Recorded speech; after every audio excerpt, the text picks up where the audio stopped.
नमस्कार, मैं अशोक कुमार पांडे और स्वागत है आपका टीसीएच पर। बहुत पुरानी बात नहीं है, मार्च की बात है, मार्च 2025 की बात है, जब मेरठ में बाकायदा डीआईजी पुलिस ने यह आदेश जारी किया था कि कोई भी सड़क पर नमाज नहीं पढ़ेगा।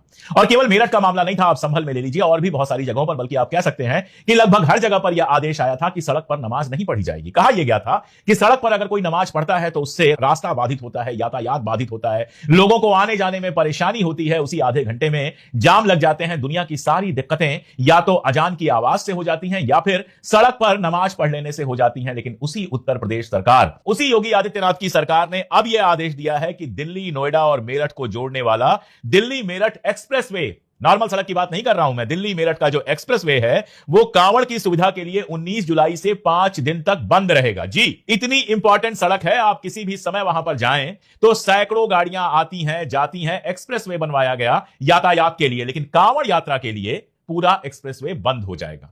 और यह तो घोषणा है, एक्सप्रेसवे आसमान में से तो आएंगे नहीं, सड़क पर चलते हुए आएंगे।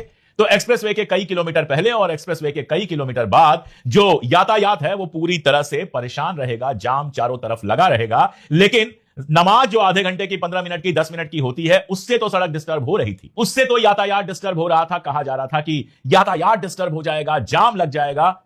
अब जब कांवड़िया यात्रा लेकर निकलेंगे और उनके ऊपर पहले भी फूल बरसाया गया था, हो सकता है इस बार फिर हेलीकॉप्टर से फूल बरसाया जाए और पूरा एक्सप्रेसवे बंद कर दिया जाएगा, तब यह तर्क योगी सरकार के सामने नहीं आ रहा है कि यातायात को परेशानी हो रही है, जाम लगेगा, लोग कैसे जाएंगे। जिनको दिल्ली से मेरठ जाना होगा, बहुत सारे ऐसे लोग हैं जो रहते मेरठ में हैं, बिजनेस उनका दिल्ली में है और हफ्ते में कई बार मेरठ से दिल्ली गाड़ी से आते जाते हैं। एक्सप्रेसवे बनने से उनके लिए बहुत सुविधा हो गई है। अब कोई हापुड़ के रास्ते से जाएगा, कोई NH9 से पहुंचेगा, कोई कुछ करेगा, कोई कुछ करेगा, लेकिन यह कोई नहीं कहेगा कि कांवड़ियों को अलग से क्यों नहीं चलवाया जा सकता है, इतनी इंपॉर्टेंट एक्सप्रेसवे पर क्यों चलना है, या कम से कम इतना कर दीजिए कि आधा रास्ता उनको दे दीजिए और आधे रास्ते में लोगों को जाने दीजिए। यह सवाल भी नहीं उठाया जाएगा। और ऐसे में जब हम सवाल उठाते हैं तो कई सारे लोग कहते हैं कि आप एक धर्म का पक्ष ले रहे हैं, आप मुसलमानों का पक्ष ले रहे हैं। मामला मुसलमान और हिंदू का है ही नहीं, मामला हमारे संविधान, हमारे न्याय, हमारे लोकतंत्र, हमारे देश का है।